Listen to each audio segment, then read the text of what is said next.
Usually when we talk about a manufacturing process like, say, a car assembly line or a furniture factory, there's this expectation of just absolute control, like clockwork. Right. Right, exactly. We like to think of factories as these environments where all the chaos has been entirely engineered out of the building. Yeah. I mean, the metal is stamped, the parts are bolted together, the machine just does its job, and it's all very predictable. The physics are completely constrained to the belts and the gears. You isolate the heat, you shield the moving parts, you essentially create this highly structured physical reality where, raw material goes in one end and a finished product comes out the other. But then you step into the finishing department, you step into the world of industrial spray operations, and suddenly all that clockwork predictability just vanishes. Oh, completely. It's a completely different ballgame. Yeah, you're looking at a manufacturing landscape that is, well, honestly, it's a powder keg, which is why we are doing a deep dive today into a stack of sources regarding the NFPA 33 standard. Specifically, the 2018 edition, right? Yeah, right. It's basically the ultimate playbook for spray application using flammable or combustible materials. And diving into this really reveals that every time you admire the flawless paint on a new car or that sleek coating on your smartphone. You are looking at an object that survived an incredibly hostile, highly volatile environment. Exactly. I mean, the existence of those everyday objects relies entirely on mastering conditions that actively want to explode. Yeah, because we are talking about airborne flammable liquids, combustible powders, vapors, mists, and of course the highly combustible deposits that result from all of that. So think about the basic fire triangle for a second. You need fuel, you need oxygen, and you need an ignition source. Right. And in a spray booth, that aerosolized paint or the solvent acts as this massive, perfectly distributed fuel source. It's everywhere. And the ventilation is just providing this endless supply of oxygen, right? So two legs of the fire triangle are permanently locked into place by the very nature of the process. Exactly. It's basically a chemical game of chicken. You are constantly riding the bleeding edge of a catastrophic event. Just hoping, really hoping you can keep the spark out of the room. And the source material does not sugarcoat what happens when you lose that game. No, it doesn't. The standard actually includes NXD, which details a fire record of 250 actual fires involving liquid-based spray operations. 250. Yeah. And these aren't like theoretical models. These are real facilities that burn to the ground. Right. They provide this critical empirical data, and they prove that fires in these operations generate copious quantities of heat and smoke almost instantaneously. It's terrifying. And the primary mechanism for that rapid destruction usually comes down to fluid dynamics and surface area. Like when you spray a workpiece, a huge percentage of the coating never actually hits the target. Yeah, we call that overspray. And it doesn't just disappear into the ether. Right. If you've ever used a can of spray paint in your garage, you know that this fine, sticky dust ends up coating the floor and the workbench nearby. Now, scale that up to industrial levels, where hundreds of gallons are sprayed daily. The fluid mechanics of that overspray are just insidious. The paint droplets lose their kinetic energy, they bounce off the target, and then they get caught in the airstream. Because the ventilation is actively pulling the air away, right? Exactly. So they get pulled into the exhaust plenum and the ductwork, where they end up colliding with the walls of the ducts. And then there's this thing called the boundary layer effect, right? Where the air moving right against the wall of the pipe is practically stationary compared to the center of the airflow. Right. So because of that, the particles drop out of suspension and they just stick.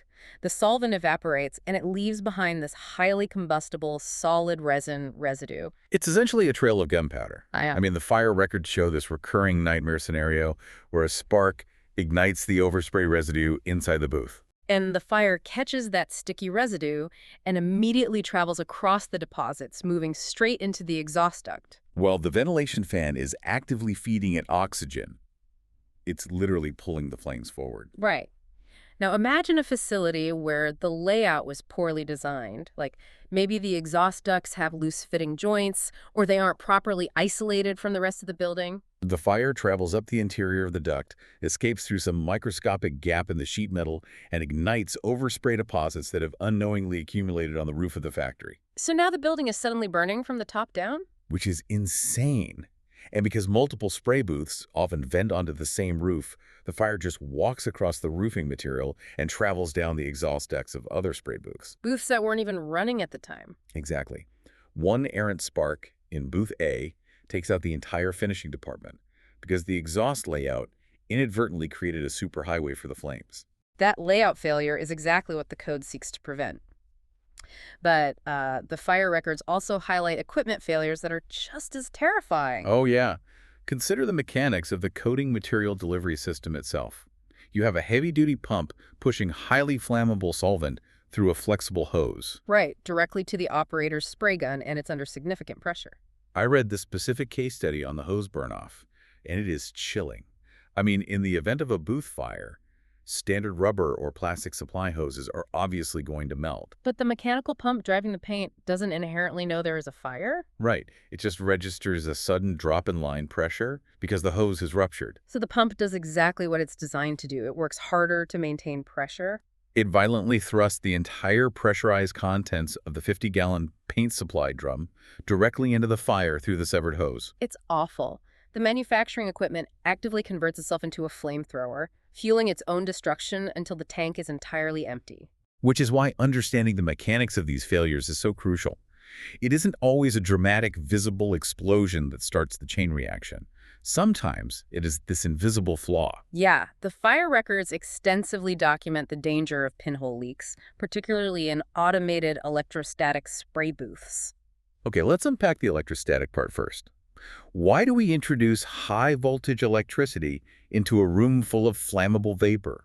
That seems completely counterintuitive. It does, but it is entirely about transfer efficiency. If you apply a strong negative electrical charge to the paint particles as they leave the gun... And you ground the metal part you're painting, right? Exactly. The paint particles are physically attracted to the part along electrostatic field lines. They will literally curve through the air to wrap around the back of the object. Wow. So it wastes far less paint.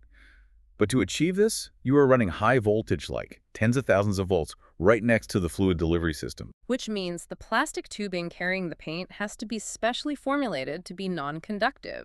You don't want the electricity traveling back up the paint stream to the supply pump. Right, but maintenance crews sometimes swap out the original engineered tubing for cheaper, unauthorized plastic tubing just to save money. And that unauthorized tubing degrades under the high voltage stress or even from the chemical attack of the solvent. And a microscopic pinhole develops. And because the paint is under high pressure, that pinhole acts like an ultrasonic atomizer. It shears the liquid paint into an incredibly fine, invisible mist. The physics of that mist are what make it so dangerous. By shearing the liquid into microscopic droplets, you exponentially increase the total surface area of the fuel that is exposed to oxygen. So a solid cup of liquid solvent might just burn at the surface, but a mist of the same solvent will straight up detonate. Exactly. And this pinhole might be spraying into a concealed area, like a wall cavity or a robotic color changer cabinet, where automatic sprinkler water can't even penetrate. Oh, wow. So the mist fills the cabinet. The electrostatic voltage arcs, creating coronal discharge or a direct spark. The mist ignites. And the resulting flash fire instantly melts all the other plastic tubing in the cabinet, releasing massive quantities of paint. And the whole system just cascades into a total loss before the main fire alarms even register the heat. The cascade failure happens in milliseconds. So the fundamental challenge for an engineer is taking these grim realities, the fluid dynamics, the pressurized flamethrowers, the pinhole atomizers, and trying to build a physical environment that can actually contain them. Right. And if the baseline environment is that hostile, how do you even begin to design the layout of the room? I mean, you can't just throw up some drywall and call it a spray booth. No, you definitely cannot. The standard provides a highly structured methodology, starting with a tool found in Annex A. It's called the Does NFPA 33 Apply? Decision tree. It's a flowchart, basically. It forces the engineer to quantify the hazard before drawing a single blueprint. It asks fundamental questions about volume and methodology. Specifically, it asks if the operation sprays more than 1 liter of flammable material in an 8-hour period. Now, a single liter isn't very much. That's about the size of a large water bottle over an entire shift. If you fall under that, you just ignore all fire safety. You don't ignore safety entirely, but the code acknowledges that the vapor generation from less than a liter is generally low enough that standard building ventilation can dilute it. So normal fire codes apply. Right. But the moment you cross that 1 liter threshold, the hazard curve spikes, and the full weight of NFPA 33 comes down on the design. The decision tree also flags specific high-risk processes regardless of volume, right? Like fluidized beds. Yes, fluidized beds. I saw that term in the sources, fluidized bed. It sounds like something out of a science fiction medical bay. Hmm. What is the actual mechanic of a fluidized bed? It is a technique used primarily for powder coating. You have this large open tank filled with dry, solid plastic powder, and at the bottom of the tank is a porous membrane. Okay, and then what? You pump compressed air up through that membrane. The air forces its way between the microscopic particles of powder, lifting them and suspending them in the airstream. So the dry powder physically behaves like a boiling liquid. You can stir it with a stick or dip a hot metal part into it, and the plastic powder immediately melts and bonds to the hot metal. It is an incredibly efficient coating method. But think about the physics we just discussed regarding surface area and oxygen exposure. Oh, right. By intentionally suspending millions of combustible dust particles in a matrix of compressed air. You have engineered the perfect explosive atmosphere. If a static spark occurs inside that tank, the flame front will propagate from particle to particle almost instantaneously. Wow, so the decision tree catches this process and immediately subjects it to the strictest controls. Exactly. So the engineer uses the tree, they confirm the code applies.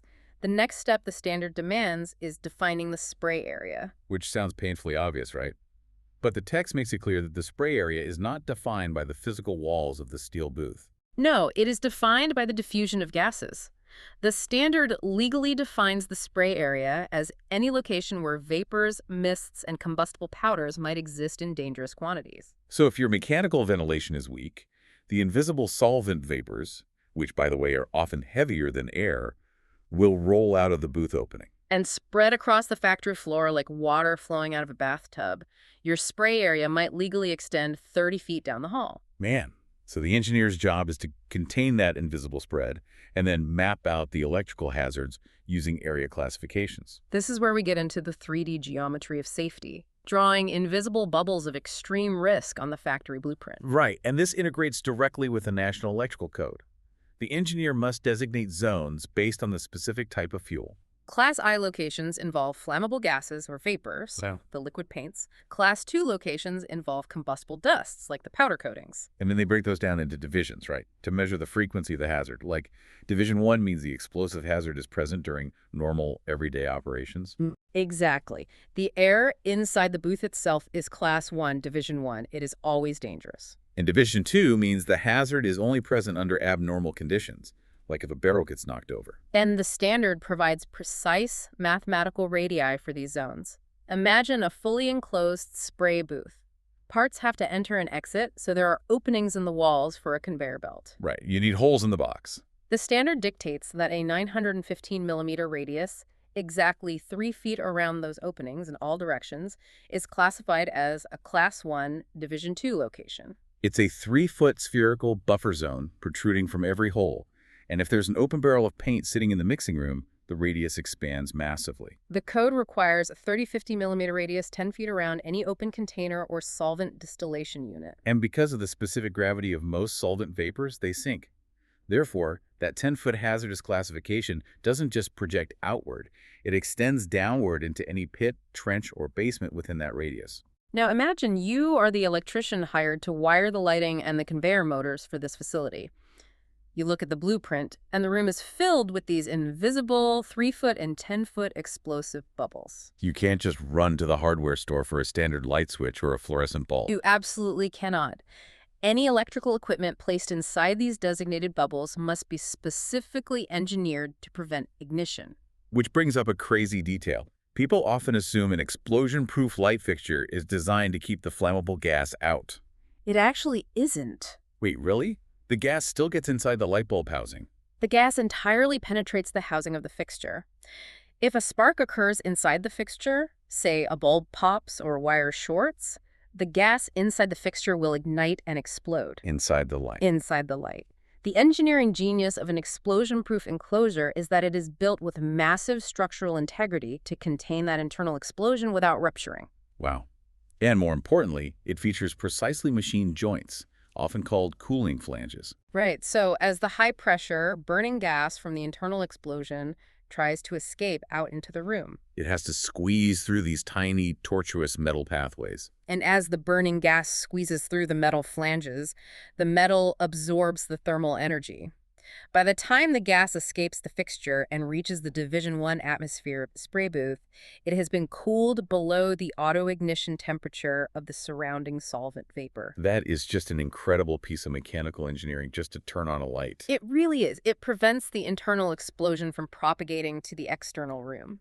And the standard requires that luminaires attached to the walls of the spray area must be separated by laminated glass, and they must be serviced from outside the booth. Because you do not want a maintenance worker dragging a metal ladder and a steel screwdriver into a Division 1 vapor cloud just to change a bulb. Yeah, that addresses the internal ignition risk. Yeah. But the layout must also account for massive external structural failure. Like, what if the fire starts anyway? You have office workers in the building. You might have a warehouse storing cardboard boxes next door. This is where we look at separation and location. The bunker mentality. The standard mandates structural isolation. If spray operations are located in a building with other occupancies, the spraying must be located in a room separated vertically and horizontally by construction having a fire resistance rating of not less than 2 hours. A 2-hour rating. That means the drywall, the insulation, the steel studs, the fire doors, that entire assembly has been tested in a furnace. Right. A fire can rage at roughly 1,800 degrees Fahrenheit on the spray booth side, and for 120 straight minutes, the wall will not collapse. And the temperature on the office side won't even rise high enough to ignite a piece of paper resting against the drywall. But thermodynamics of those fire barriers are the last line of passive defense. And inside the spray room itself, the materials must be strictly controlled. No wood, no combustible panels. Everything must be constructed of steel, concrete, or masonry. And I noticed a very specific architectural requirement in the sources. The interior surfaces must be smooth. Yes. Why does the texture of the concrete matter? It brings us back to the overspray residue. If you have rough, porous concrete block walls or exposed steel I-beams with deep crevices, the aerosolized paint dust will collect in every microscopic pocket. Oh, I see. It becomes impossible to clean thoroughly. Exactly. A smooth surface ensures the residue can be scraped or washed away, which breaks the physical trail of fuel. Okay, so we've mapped out the physical layout. We've drawn our invisible spherical zones. We've installed the cooling flange light fixtures, and we've built a 2-hour thermodynamic bunker. But the core problem remains. The air inside the booth is still full of fuel. Right. How do engineers actively manipulate the atmosphere to starve the beast while the spraying is actually happening? That is the function of mechanical ventilation. It is the primary active defense mechanism, and it is governed by rigorous stoichiometry and psychrometrics. The ventilation system isn't just there to keep the air smelling nice for the operator. It is a literal life-or-death mathematical equation. The golden rule of this equation in the standard is the 25% LFL rule. LFL stands for lower flammable limit. To understand the LFL, you really have to look at the ratio of fuel to oxygen. If you have a room full of pure air, there is no fuel. It can't burn. And if you have a room filled entirely with pure propane vapor, there is no oxygen. It also can't burn. So the LFL is the exact minimum concentration of vapor in the air that provides enough fuel molecules adjacent to enough oxygen molecules to propagate a flame if a spark is introduced. It's like trying to start a campfire with just 2 tiny twigs and a massive gust of wind from a leaf blower. The fuel-to-oxygen ratio is completely out of balance. It's too lean, the twigs won't catch. Exactly. The code mandates that the mechanical exhaust system must pull enough fresh air through the booth to keep the concentration of solvent vapors in the exhaust stream strictly below 25% of that lower flammable limit. They don't just ask you to stay below the explosion threshold, they build in a massive 400% safety factor.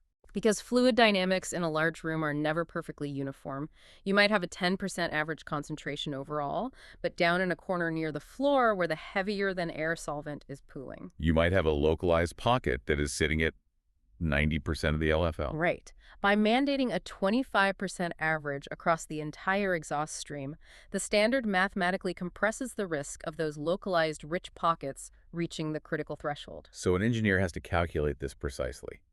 They need to know the specific chemical makeup of the paint, the exact evaporation rate of the solvents at a given room temperature, And the maximum number of gallons the operator can physically spray per hour.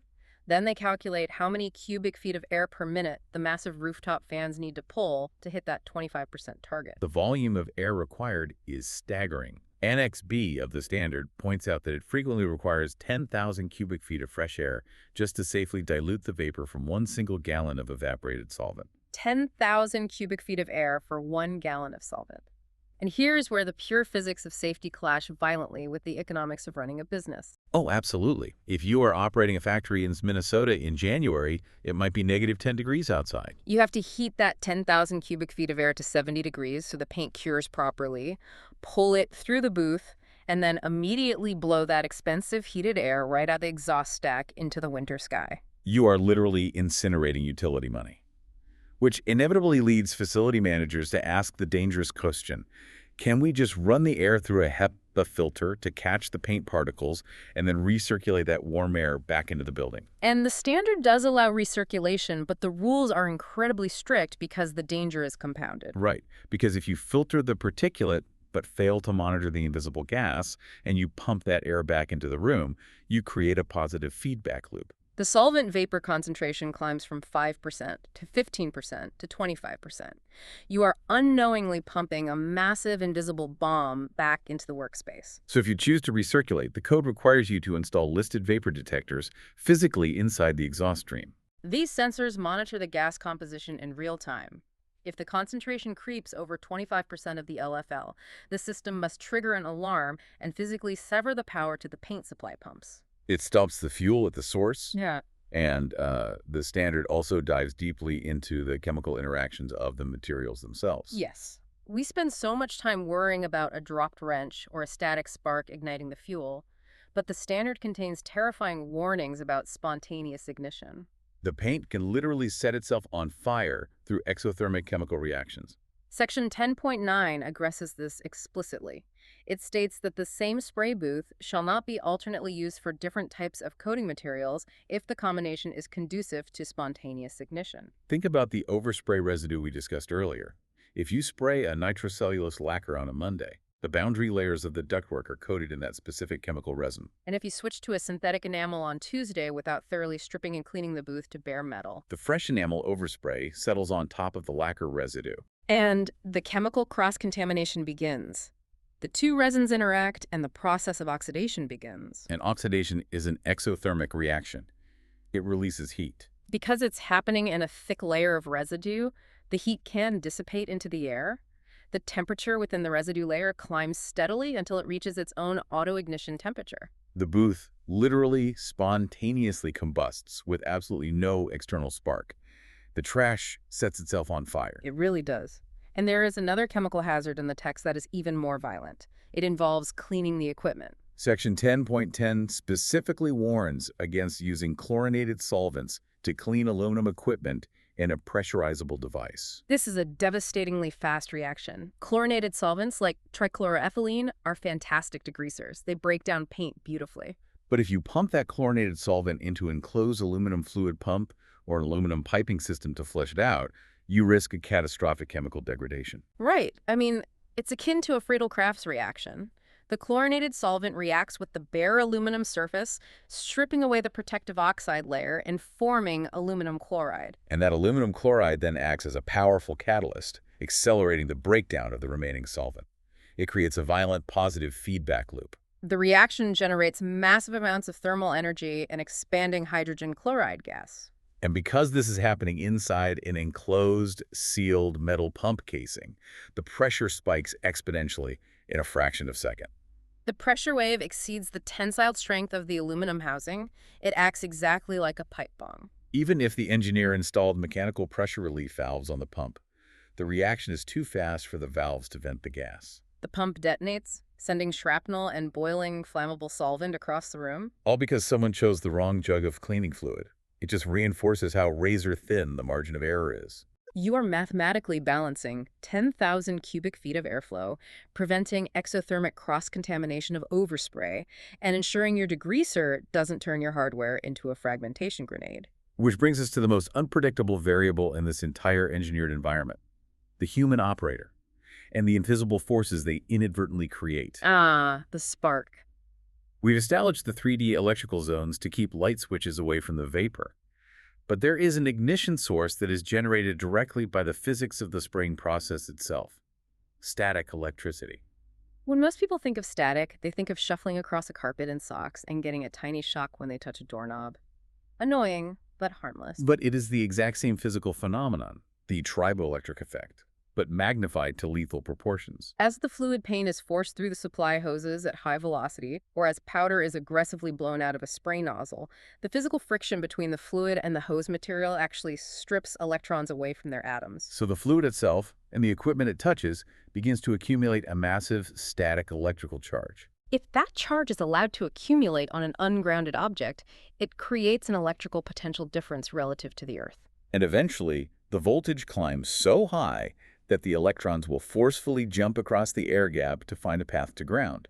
That jump ionizes the air, creating a microplasma channel, a spark. And since we know the air is meticulously maintained right below the 25% LFL threshold, any localized pocket of rich vapor that encounters that microplasma channel will instantly ignite. Therefore, chapters 11 and 12 of the standard are aggressively focused on grounding. Every single conductive object in the spray area must be electrically bonded and grounded to the earth. The resistance of that ground path must be measured in ohms and regularly verified. The spray gun has to be grounded. The metal conveyor belt moving the parts has to be grounded. If the metal hooks holding the parts get coated in paint, the paint acts as an insulator, breaking the ground path. So the hooks have to be constantly stripped bare. And most critically, the human operator acts as a massive capacitor. The human body is mostly salt water. It is an excellent conductor. Right. If a worker is wearing standard rubber-soled shoes, they are electrically isolated from the floor. As they move around the booth, holding a charged spray gun, their body accumulates microcoulombs of charge. If they set the gun down and reach for a grounded metal door handle, the spark jumps from their fingertips straight through the vapor cloud. To prevent this, the standard requires operators to be physically rooted to the electrical ground. This means wearing anti-static or conductive footwear, and the floor of the spray booth itself must be constructed of bare metal or coated with a specialized static dissipative material. If they're using a handheld electrostatic gun, the handle must be metallic. So the operator's bare hand or a conductive glove provides a constant, unbroken electrical path from the high-voltage gun, through their body, down their legs, through their shoes, into the floor and back to the earth. You are literally using the worker's nervous system and body water as a grounding wire. It really highlights the danger of the human element. You can build the perfect 2-hour bunker, but a worker can undo it all if they wear the wrong boots. The code attempts to regulate human behavior through Chapter 10, Operations and Maintenance. It explicitly bans open flames and spark-producing processes. No smoking, obviously, but also no welding, cutting, or grinding anywhere near the spray area unless a rigorous hot work permit system is enforced. Even changing clothes is regulated. The code requires employees who change clothes on site to keep their soiled garments in metal lockers in a segregated dressing room. Because a pair of coveralls soaked in paint residue can undergo that exothermic oxidation we discussed earlier. If stuffed into the bottom of a dark locker, the heat builds up within the folds of the fabric and the locker catches fire at 2:00 a.m. when the plant is empty. But humans are fallible. They forget to clean the hooks. They use the wrong cleaning solvent. They drop tools. Recognizing this, the NFPA 33 standard relies heavily on a philosophy of taking the human out of the loop whenever a critical failure occurs. They do this through automated interlocks. Let's explain the mechanics of an interlock. It is essentially an electronic or mechanical logic gate. It ties two independent systems together, dictating that System A cannot operate unless System B is functioning perfectly. A prime example is the ventilation system. The standard mandates that the spray application equipment must be interlocked with the mechanical exhaust. If a fan belt snaps on the roof or a motor bearing seizes, the airflow drops. The interlock senses the drop in pressure and instantly severs the compressed air or the electrical power to the spray guns. The operator physically cannot pull the trigger. It prevents the human error of thinking, oh, the fan sounds a little quiet, but I only have 3 more parts of paint, I'll just finish up quickly. That decision to keep spraying without exhaust would push the room past the 25% LFL and into the explosive range. The interlock removes the operator's ability to make a bad decision. And if a fire is actually detected, the interlock logic becomes ruthlessly aggressive. The automated fire detection system triggers the alarm, but simultaneously it executes a fail-safe cascade. It shuts down all spray operations. It automatically halts the conveyor belts, so you aren't transporting a flaming piece of furniture out of the 2-hour bunker and into the rest of the factory. And crucially, it immediately severs power to the coating material pumps, stopping the hose burn-off flamethrower scenario we discussed earlier.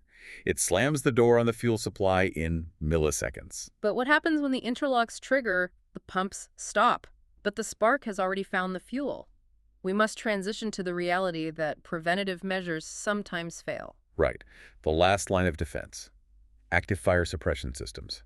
Chapter 9 dictates that spray areas must be protected by an approved automatic fire protection system, which almost universally means automatic sprinklers. Designing a sprinkler system for a massive chemical fuel load is vastly different from putting sprinklers in an office ceiling. Engineers use a tool called the Water Demand Calculation Worksheet. It looks like a tax return for fluid dynamics. The engineer has to calculate the total hydraulic flow required. Let's say a fire starts in the booth.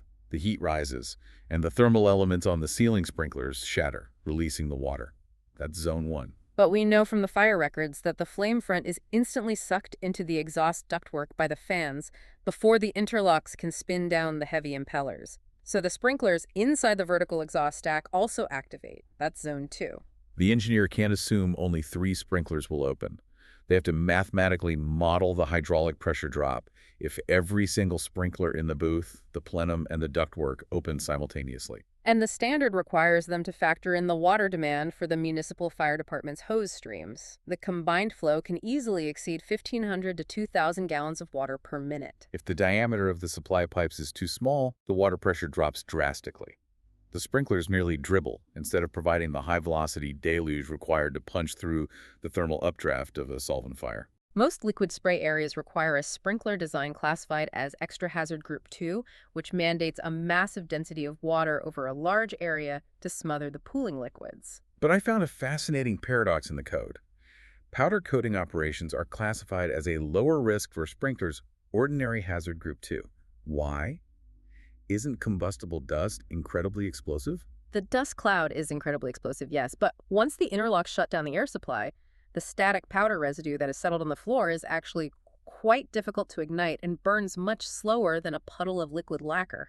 So the fundamental problem with powder coating isn't the settled dust, it's the initial airborne deflagration. Exactly. Deflagration is a subsonic combustion propagating through the dust cloud, and the speed of that deflagration is the issue. Because traditional automatic sprinklers are thermally activated, right? A glass bulb filled with a glycerin-based liquid holds the water back. The fire has to start, generate heat. The heat has to rise to the ceiling, warm the glass, expand the liquid, and shatter the bulb. Which takes maybe 30 to 60 seconds. By the time the glass breaks, the pressure wave from the dust deflagration has already blown the steel doors off the booth and collapsed the ventilation stack. The fire has outrun the suppression system. So the code mandates a different technology entirely for automated powder booths. High-tech optical flame detection. Section 15.5.8. Because the powder burns so fast, we cannot wait for thermal energy to travel. We must detect the speed of light. How does an optical sensor actually work in a factory? How does it know it's looking at a fire and not just the flash of a forklift headlight or a spark from a grinder? These sensors analyze specific wavelengths of the electromagnetic spectrum, usually combining infrared and ultraviolet detection. Okay, so a hydrocarbon fire emits a very specific signature of flickering UV and IR radiation. And the sensor's algorithms are tuned to recognize that exact frequency, ignoring the steady UV from a fluorescent light or the static IR from a hot engine block. And the standard requires the sensor to be absurdly fast. It must react to the presence of a flame within 1/2 of a second, 0.5 seconds. In less time than it takes a human to blink, the optical detector registers the specific photon emission of the fire. It sends an electrical signal to the control panel. And the control panel processes the logic and simultaneously fires a relay that accomplishes a massive cascade of events. It cuts the powder supply, it shuts down the high-voltage electrostatic grid so it stops arcing, it stops the conveyor belts, it kills the exhaust fans to starve the oxygen. And it slams shut massive segregation dampers, heavy steel doors inside the ductwork to physically block the pressure wave of the explosion from traveling back into the factory. All mechanically and electrically executed in 500 milliseconds. It is an absolute marvel of modern safety engineering. If this sequence triggers quickly enough, The code notes that the ember formation can be suppressed before the pressure wave reaches structural failure limits. But the Achilles heel of all this brilliant technology is maintenance. Yeah, I noticed a very specific, almost tedious rule regarding the sprinklers themselves in section 9.6.7. Sprinklers that have been painted or coated by overspray or residues shall be replaced with new sprinklers. It seems minor, but it is a critical failure point. Why do they have to be replaced? If I see a layer of paint on a sprinkler head, why can't I just take a rag and some solvent and wipe it off? Yeah. Or chip the dried paint away with a tool? Because of the metallurgy and the delicate calibration of the thermal element, the fusible link, or the glass bulb, is factory calibrated to shatter at a very precise temperature, say 165 degrees Fahrenheit. Right. And if it gets coated in a layer of overspray resin, that paint acts as a powerful thermal insulator. The ambient temperature in the room could reach 300 degrees before sufficient heat penetrates the paint layer to activate the sprinkler. The thermal lag allows the fire to grow completely out of control before the water even starts flowing. And if you attempt to physically clean the sprinkler, you risk microfracturing the glass bulb or bending the copper struts of the fusible link. You might accidentally shatter it, dumping hundreds of gallons of black, stagnant pipe water onto expensive machinery. Or worse, you might bend the mechanism just enough that it binds up and fails to open at all when the fire actually happens. So if a sprinkler gets painted, you have to shut down the entire building's water supply, drain the fire pipes, unscrew the ruined sprinkler, and install a brand new, factory-fresh head. The code does allow a workaround, though. You can protect the sprinklers with thin paper or plastic bags, provided they are thin enough not to delay the thermal response time. But you have to constantly replace the bags. It perfectly illustrates that you can design the most advanced, optically detected, mathematically perfect safety system in the world, but if nobody replaces the 5-cent paper bag over the sprinkler, the facility can still burn to the ground. Okay, so up until this point, we've been discussing highly engineered permanent structures, the 2-hour fire-rated bunkers, the massive exhaust plenums, the hardwired interlocks. Right. But what happens when the real world refuses to fit inside a tidy 20-foot steel box? How does the NFPA 33 standard adapt to massive, awkward objects? Like a ship or an airplane. Exactly. What if I'm a shipbuilder and I need to paint a 150-foot luxury yacht? Or a commercial aerospace company painting a Boeing 747? I can't push an airplane into a standard spray booth. This is a profound logistical challenge. To address it, the 2018 edition includes Chapter 18, which is dedicated entirely to temporary membrane enclosures. Membrane enclosures, so basically giant, heavy-duty industrial tents. Exactly. The code concedes that sometimes you have to build the booth around the object, rather than put the object in the booth. But the physics of combustion don't care if you're in a steel bunker or a plastic tent. By enclosing the operation, you instantly create all the same hazards. Vapor concentration, pooling solvents, static electricity. You have essentially constructed a massive balloon and started filling it with explosive gas. You can't just throw a blue tarp over a boat hull and start spraying.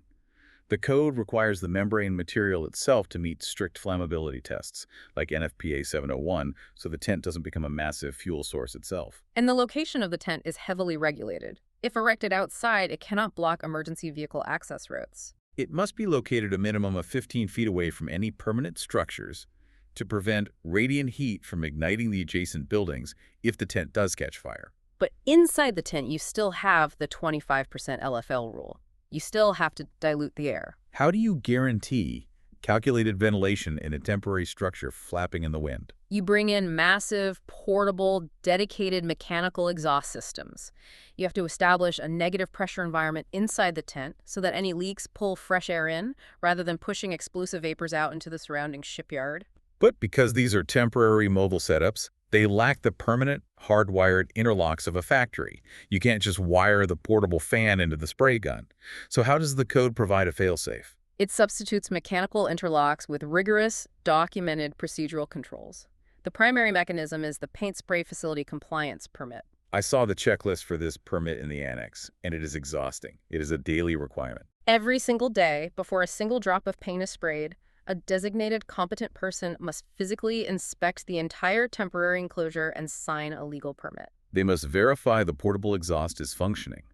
They must use ohm meters to ensure the massive workpiece, the ship or the airplane hull, and all the temporary scaffolding are electrically bonded and grounded to earth to dissipate static. And they have to establish a 5-foot clear safety zone outside the tent to keep spark-producing equipment away from the exhaust vents. But the most critical part of the permit is the atmospheric monitoring. Because there is no automated interlock, the supervisor must physically take combustible gas readings inside the tent using an atmospheric monitor. Typically a catalytic bead sensor, which physically burns a tiny sample of the air over a heated wire to measure the exact percentage of the lower flammable limit present. They must log this reading prior to starting and continually monitor it during the operation. If the monitor starts screaming that the vapor is climbing past 25%, the humans must manually execute the shutdown that a permanent interlock would do automatically. It's a fascinating compromise. The code bends to the reality of getting a massive job done, but it forces humans to act with the precision of a machine. And whether you are in a temporary tent in a shipyard or a state-of-the-art permanent booth in an automotive plant, there is one mundane, tedious requirement that spans every single chapter of this code. Housekeeping. Section 10.2 dictates that all spray areas must be kept free of the excessive accumulation of combustible residues. Housekeeping is not about aesthetics. It is the fundamental disruption of the fuel chain. We discussed how overspray turns into a fuse, but the code gets incredibly specific about how you are legally allowed to clean it up, especially when dealing with combustible dust in powder coating facilities. Section 15.10 area addresses this perfectly. It states that surfaces outside of the spray area must be cleaned in a manner that does not scatter the powder or create dust clouds. Think about the physics. If you take a push broom and vigorously sweep up a layer of settled plastic powder, the mechanical action throws millions of particles back into suspension in the air. You are intentionally recreating the fluidized bed hazard we talked about earlier. By trying to clean up, you are engineering the exact explosive atmosphere you are trying to prevent. If a static spark from the broom handle occurs while you are sweeping, the room detonates. Therefore, the code strictly mandates that vacuum sweeping equipment must be used. And you cannot drag a standard shop vacuum from the hardware store into a Division I hazardous environment. The vacuum itself must be listed and approved for use in explosive atmospheres. An explosion-proof vacuum, how does that even work? A vacuum works by spinning an electric motor at incredibly high speeds to create suction. Electric motors inherently generate sparks at the internal brushes. An explosion-proof vacuum is a masterclass in isolation. First, the suction hose itself must be highly conductive and grounded to the canister, so the friction of the dust rushing through the tube doesn't build a static charge. Second, the electric motor is completely encased in an explosion-proof housing with cooling flanges, just like the light fixtures we discussed earlier. And what about the dust it sucks up? Does it just sit in a dry filter next to the hot motor? In many high-hazard industrial vacuums, particularly for reactive metal dusts, the vacuum utilizes a liquid bath. The incoming dust-laden air is forced down into a grounded tank of water or neutralizing oil. The particulate is instantly wetted and trapped in a sludge at the bottom of the tank, completely eliminating its ability to become airborne or ignite. Every detail, down to the molecular capture of the dust, has been engineered to break the fire triangle. It is staggering. The depth of this standard represents a century of accumulated engineering wisdom, born from trial, error, fluid dynamics, chemistry, and unfortunately, tragedy. It is an evolving document that refuses to let the lessons of those 250 fire records be forgotten. Let's pull all of this together. We started by looking at a perfectly painted object and acknowledging the immense hidden dangers required to create it. We dove into the physics of disaster, how boundary layers trap overspray, how severed high-pressure hoses turn pumps into flamethrowers, and how pinhole leaks can atomize conductive fluids into visible explosive mists. We explored the structural containment, the decision trees, the diffusion of gases that define the spray area, the 3-foot spherical buffer zones for electrical classification, and the thermodynamics of the 2-hour fire-rated bunkers used to isolate the chaos. We looked at the mathematical warfare of ventilation, pushing 10,000 cubic feet of air to dilute a single gallon of solvent safely below the 25% LFL stoichiometry. We unpacked the terrifying chemistry of spontaneous ignition, how resin cross-contamination causes exothermic oxidation, and how chlorinated solvents can trigger a catalytic degradation of aluminum that literally detonates the fluid pumps. We addressed the invisible spark, the triboelectric effect generating static electricity, turning the human operator's body into a capacitor, and the absolute necessity of grounding everything to Earth. The reliance on logic gate interlocks to forcefully remove fallible humans from the decision-making process when ventilation fails. And when the spark finds the fuel anyway, We looked at the massive hydraulic calculations required for the sprinklers to punch through a solvent fire. We broke down the 500 millisecond reaction time of the IR-UV optical flame detectors, recognizing photons to shut down powder coating systems before the deflagration wave can crush the building. And finally, how these rigid rules flex to cover temporary membrane tents by relying on catalytic bead monitors and obsessive procedural permits. It is an overwhelming matrix of physics and procedure, but it all serves a single, unified purpose. The next time you see a pristine, powder-coated bicycle or the smooth finish on your kitchen table, you aren't just looking at color. You are looking at the end result of a highly dangerous chemical process that was contained, controlled, and mathematically mastered by the rigorous engineering standards of NFPA 33.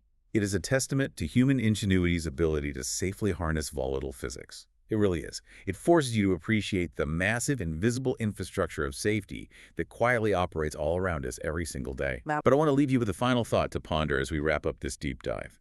We've spent this entire time unpacking the sheer engineering genius, the complex hydraulic water demands, the half-second photon sensors, the explosion-proof vacuums with conductive hoses, the 10,000 cubic feet of heated air we blow into the sky.